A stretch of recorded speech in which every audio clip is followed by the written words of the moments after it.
Olá! Vamos falar hoje de um período que, nossa, virou o mundo de cabeça para baixo.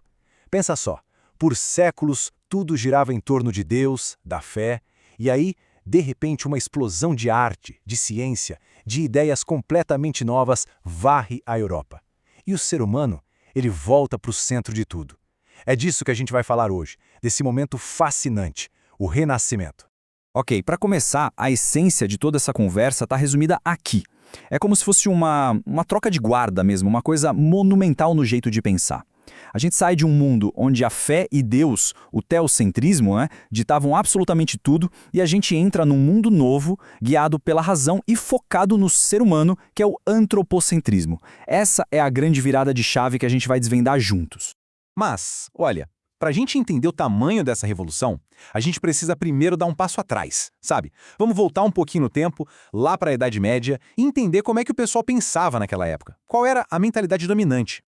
Então, o pensamento medieval tinha umas bases bem claras. A primeira, teocentrismo, Deus no centro de absolutamente tudo. A segunda, o dogmatismo, ou seja, existiam verdades que simplesmente não podiam ser questionadas. A religião era a dona da verdade, ponto. Isso significa que o conhecimento vinha da fé e não de sair por aí investigando as coisas. E olha, essa frase aqui, ela resume tudo de uma forma perfeita. O foco da vida das pessoas não era entender o mundo à sua volta, sabe? Ou explorar o potencial humano. A grande preocupação era garantir a salvação da alma. Qualquer pergunta, qualquer busca, no fim das contas, levava a um único objetivo: a vida eterna. Então fica a pergunta, né? O que foi que aconteceu? Como é que uma mentalidade que parecia tão sólida, tão enraizada, começou a desmoronar? E por que logo na Itália? Por que naquela época? É isso que a gente vai começar a entender agora.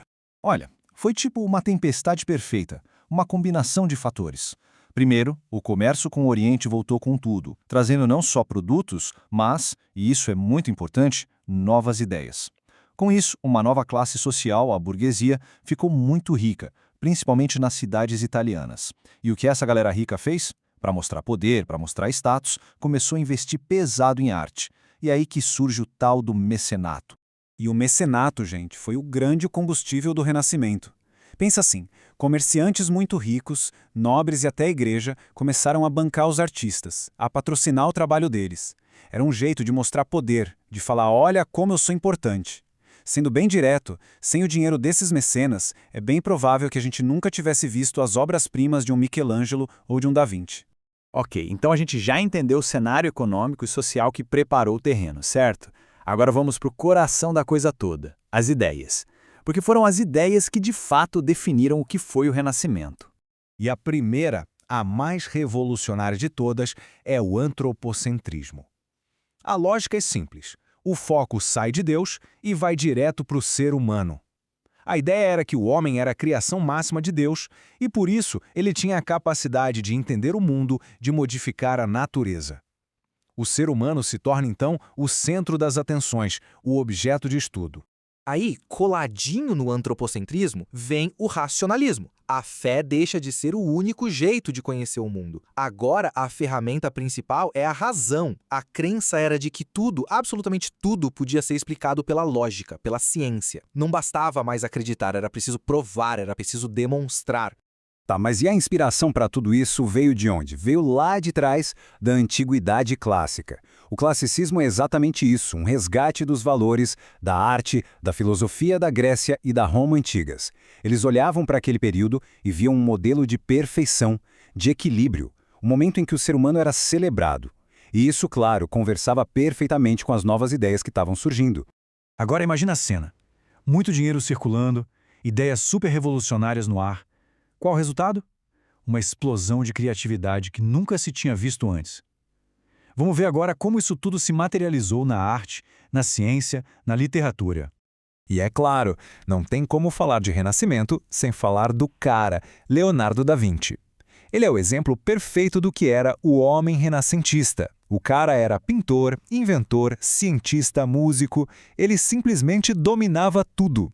Essa capacidade de ser bom em várias áreas é o que a gente chama de universalismo. Um gênio, sem tirar nem pôr. E claro, junto com Da Vinci, a gente tem que falar de Michelangelo, outro gigante dessa época. Pensa no teto da Capela Sistina, ou nas esculturas como Davi. Toda a obra dele é uma pura celebração do ser humano, da força, da beleza, da perfeição do corpo humano. É o humanismo na sua forma mais pura. E o mais impressionante é que essa genialidade não se limitou a um ou dois nomes. Ela estava por toda parte. Na arte, você tem a beleza de um Botticelli, de um Rafael. Na literatura, Maquiavel praticamente inventou a ciência política moderna. E um pouco depois, Shakespeare surge para revolucionar o teatro. E na ciência? Na ciência, tivemos nomes como Copérnico e Galileu, que tiveram a coragem de desafiar dogmas de séculos e redesenhar o mapa do universo. O mais legal é que toda essa explosão de criatividade não ficou lá no passado, sabe? O Renascimento deixou um legado, marcas muito profundas que moldaram o mundo em que a gente vive hoje. Então, vamos amarrar as pontas. Qual foi o saldo final? Bom, o Renascimento quebrou o monopólio que a Igreja tinha sobre a cultura e o conhecimento. Ele abriu as portas para o iluminismo que viria depois com gente como Descartes e Newton. Deu origem ao método científico que é a base da ciência até hoje. E de quebra, fortaleceu a ideia de individualismo, que é uma característica muito forte da nossa sociedade. E para a gente fechar, fica aqui uma provocação para se pensar. De todas essas ideias que transformaram o mundo, o ser humano no centro, a razão acima da fé, a ciência como caminho, o individualismo, qual delas será que ainda ressoa mais forte no nosso mundo atual? É uma ótima questão para refletir.